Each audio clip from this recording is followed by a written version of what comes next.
Hi, Steve Stine from GuitarZoom here. If you're interested in learning how to solo on the guitar, the first scale that I would highly recommend for you to start learning how to play is what we refer to as the minor pentatonic scale. Now, don't get all worried about what all of those terms mean. Just understand that this scale is very useful when you're learning how to play over jam tracks or songs that you like and things like that.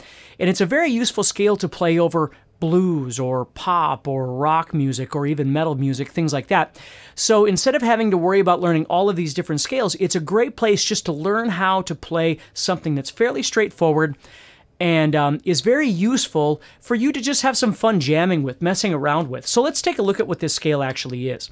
If I was going to be in the key of A, for instance, I want to play over an A chord. What I would do is go up to the 5th fret of the 6th string, which is A. And what I would do is I would play this shape right here. You'd play 5th fret to 8th fret.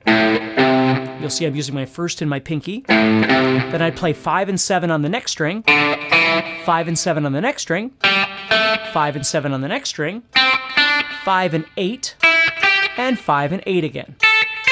Now again, don't worry about all the details right now. Those are things that you can certainly learn in the future. But what you're doing is playing 5, 8, 5, 7, 5, 7, 5, 7, 5, 8, 5, 8. And you could just memorize it that way.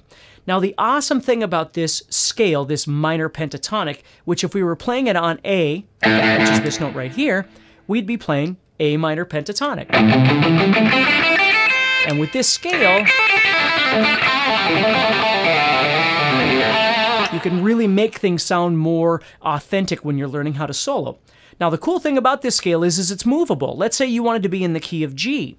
As long as you know that G is on the 3rd fret of the 6th string, you can take that entire shape that you just learned and move it down and play the same shape. So you're playing first to pinky, and then 1, 3, 1, 3, 1, 3, and then 1, 4, 1, 4. Okay, so you could play the exact same shape, but you're just moving down 2 frets to be in the key of G.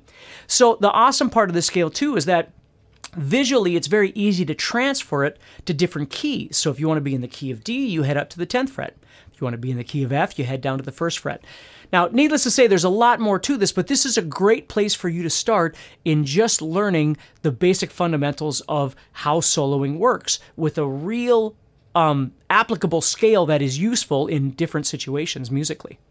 Hey, if you enjoyed this video and you'd like to learn more, please register for my upcoming webinar by clicking on the link.